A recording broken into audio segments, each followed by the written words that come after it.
Hey everyone, it is Thursday morning, and by now you know what that means. That means we bring on Jonathan Twomley, and we're going to start with new unemployment claims. How you doing, buddy?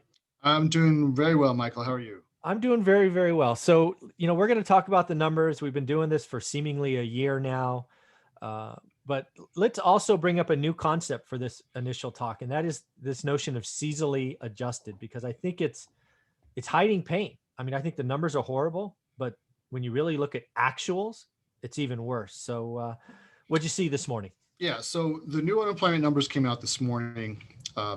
They were slightly lower than expectations at 900,000 versus 925, well, which was expected. And actually, the prior week's claims were the prior week's claims were actually revised downward, so it got a little bit better for the prior week as well. It had been like 965 or something. It was revised downward to 926. So slightly better than expectations, however, not good at all because we're up above 900,000 now for 2 weeks in a row. And clearly, this is the fallout from increased lockdowns, COVID spreading. Yeah. And I'm sure with the pandemic unemployment insurance running out for millions of people, there has to be some kind of economic effect to that as Yeah. well, where people are spending less money. So, Real that, quick before we go to the seasonally adjusted, the number that scared me the most, and lots of these unemployment numbers scare me. yeah, So just in January, this is amazing to me. Just in January, I have it written down. Hotels, bars, restaurants, and casinos lost 498,000 jobs in wow, January. And wow, you and I both know they lost millions yeah. already, right? So I couldn't believe there was another 500,000 to lose. It's pretty frightening. Yeah, do you have any data on where they are, or No, that's just national? that was Yeah, national summary, but yeah, it's yeah. it's it's I mean, I scary. wonder. I wonder if some of that was, people who had actually been hired or kept on in the expectation that with cold weather there would be Maybe. some travel to warm weather states, and then it didn't happen. I mean, I'm just speculating. Who knows? Yeah, But I can't imagine that, or I'm sure that there were some that were just holding out, and they've gave held out up. as long as they could, and they've given up. Yeah, So pretty bad. pretty bad. But right, so let's dig into um, what these seasonally adjusted versus non-seasonally adjusted numbers are. So Hmm.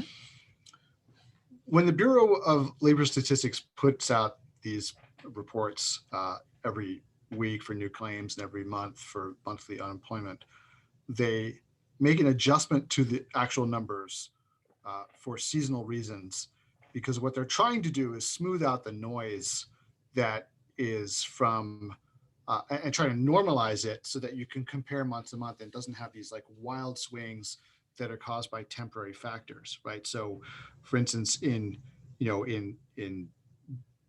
like December, you get a lot of Christmas hiring, and then December, all those people lose their job. Sorry, January, all those people lose their jobs, uh, and they try to want to take those kind of one-time factors out to get a better reading of what the economy really looks like.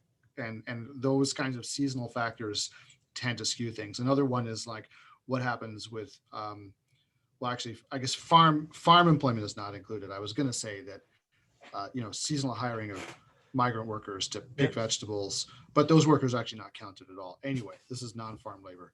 So, but there are other seasonal things. Probably summer resort Yeah, hiring could be exactly. an Summer example. resort, Yeah, yeah, entertainment. The kids right. getting Great America or Disneyland hiring, those kinds of things. Right. It's those summer, all those high school and college kids getting jobs during the summer. Like that's something that Hmm. is taken out of the data.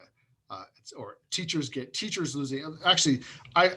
It's funny. My mom is a teacher, so she never did this. I never realized that this could be done. But apparently, I guess there are some teachers who file for unemployment in the summertime because they're not getting paid during the summertime. So, Huh.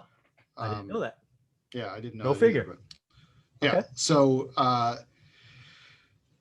there things like that. So anyhow, the reason I want to talk about this right now is because the number for last week for non-seasonally, so the issue is, so we're talking about, so they they massage the numbers or they adjust the numbers to try to smooth out these one-time events from the data and make it easier to like sort of see what the trend really is, right, for unemployment.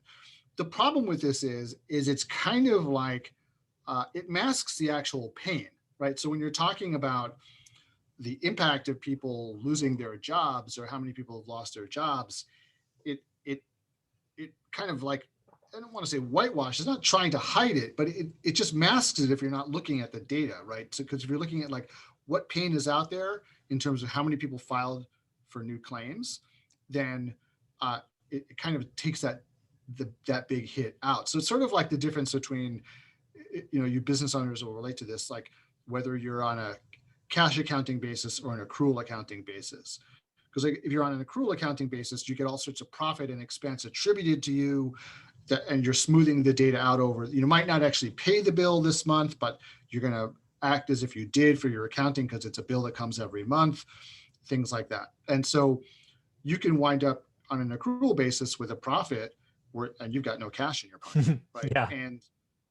And this is kind of a loose analogy to what's going on with these numbers. So for last week, for instance, ending January 9th, we had a seasonally adjusted number of 926,000 new claims, but the unadjusted number is 1.1 million, right? Oh. So there are almost 200,000 additional claims for people who actually, so the number of people who actually filed for unemployment insurance for the first time was 1.1 million. The Bureau of Labor Statistics decided that, well, about 200,000 of those people we're not going to count because there's some unusual seasonal factor that's the reason for them. And that normally doesn't apply. So we want to normalize the data, right? And so, and again, in the most recent week, January 16th, the week that's being reported now, there were 960,000 actual claims as opposed to 900 adjusted claims. So the actual pain is worse than what the numbers show. And this is not, for all you like government haters out there, this is not the government trying to pull the wool over your eyes because they're reporting the data. I mean, here's the data, you can see it. It's just that for whatever reason, economists have this idea that they have to normalize these numbers to try to understand what's really going on. But again, just like as Michael and I have frequently talked about with the U3 versus U6 unemployment numbers, the data's all there, right? We just got to go look for it. It's all published. But what tends to get reported is the adjusted number, that U3 number, the seasonally adjusted claims number. And so it's important to look at both to see what's really going on. Yeah, and I think one of the things that's interesting, again, right, as someone who studied economics, has an economic degree, I understand why they do the seasonally adjusted. And frankly, in a normal business cycle, it makes total logical sense. Right. However, we are in a once in a lifetime event, and seasonally adjusted doesn't mean anything. We lost 2 million people, over 2 million people filed for unemployment claims in the last 2 weeks combined. That's a fact. 1.1, 960, it's over 2 million. We are not getting better. I'm going to call it right here. We've actually starting to set a new plateau, right? We had plateaued around 800,000 for like 6 weeks in a row, maybe 7. And now we just took a leg up. And, that's why this next stimulus that's coming out or being talked about right now with the new administration, I think actually has a good chance. I'm not calling it a good thing. I'm not, it is, I have no votes, right? I'm not one of the congressmen or House representatives that gets to vote on this. I think it's going to happen. I think there's enough. I think it's like the whites of their eyes, right? It's close enough to see now that there's a lot of pain out there. And speaking of that, so here's another important number that people need to be aware of. So if you want to look at continuing claims, which is, the new claims number is the number that gets reported every week, that gets focused on, because it's sort of like an instant snapshot of what's going on with the economy. The continuing claims are important to look at because that's telling you the number of people who are unable to find work on an ongoing basis. So not new claims, it's all the previous claims of people who are still unemployed. And where we are, I'll just give you the number for This time last year, there were 2,245,000, or basically 246,000. So 2,246,000 people were unemployed, Okay. and were getting benefits at this time last year. And of course, there was no pandemic on insurance. There was all these extra programs didn't exist. So there were a couple of other, like there's some federal employee programs. The numbers are negligible, but basically let's just call it about 250,000 people, sorry, 2.25 million people were unemployed. That number is more than double just on the regular insurance claims right now. So right now, that number is 5.7 million people who are getting the state benefits, right? Now, when you add up everybody getting all the different programs out there, it is currently just shy of 16 million, right? Just a hair shy, about 6,000 people shy of 16 million. However, and here's why I think you're right, Michael, that Congress is probably going to act. Last week, the last reported week, which was the end of the year, that number was 18.5 million. Oh my God. 2.5 million people just ran out of these additional programs at the, between the last week of December and the first week of January. And what we'll see, I'm sure, in the next reporting cycle is that number continuing to come down, because we did get that stimulus bill passed at the very end of the year, the small one, right? So yeah, that's interesting. So let me just add this up, because I think, correct me if I'm wrong, Jonathan, but I think this is what happens. Normal unemployment is, call it 26 week. It's 6 months. Yeah. Then there was an Emergency Relief Act done, and I think it was March. I think that's when the CARES Act came. That was an extra 13 weeks. So now let's just round it up to 9 months. Yeah. Then I think what happened is, then that little bill that went past, little bill, 900 billion, little bill. God, I'm so warped. I think that added 4 weeks. I think it was only 4 weeks. So we're like 10 months. So that means people are going to start to roll off right about now. Yeah.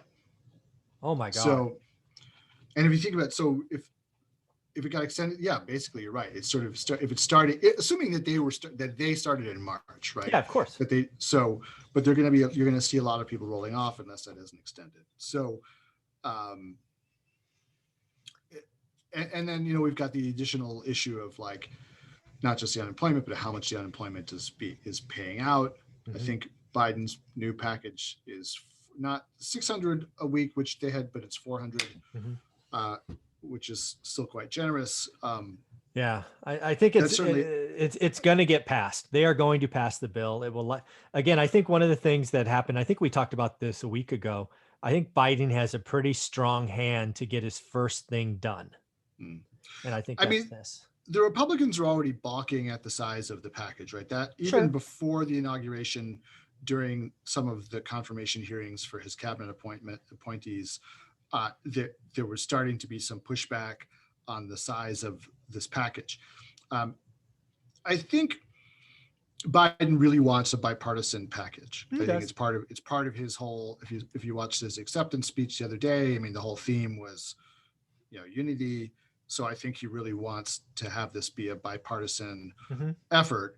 However, he doesn't have to rely on that, because this will go through the budget reconciliation process, which is not subject to the filibuster. So in the worst case scenario for him, since the Democrats now control the Senate, this would go through.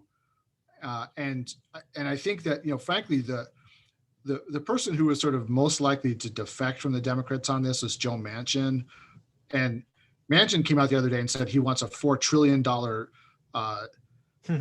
infrastructure program. Oh, funny! I called that this morning. Yeah, so I don't think that that Manchin is going to buck this.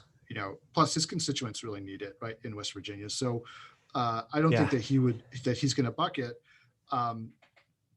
So I think that this is going to pass. It's going to pass, and it's going to pass in January, I think. Yeah, it'll pass on budget reconciliation if there's no Republican support. But I think Biden is going to try really hard to get some bipartisan support for this.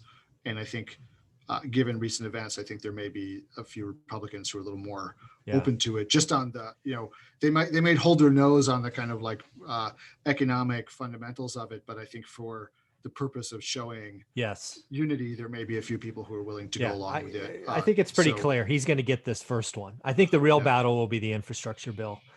So I think this gets done. I think unemployment is getting more painful. I mean, you just brought it up, right? Seasonally adjusted, if you strip that away, more pain. The fact that people are burning through 10 months of unemployment and not finding work, scary. So let's see what happens. Let's wrap this one up because we've got a couple more exciting topics.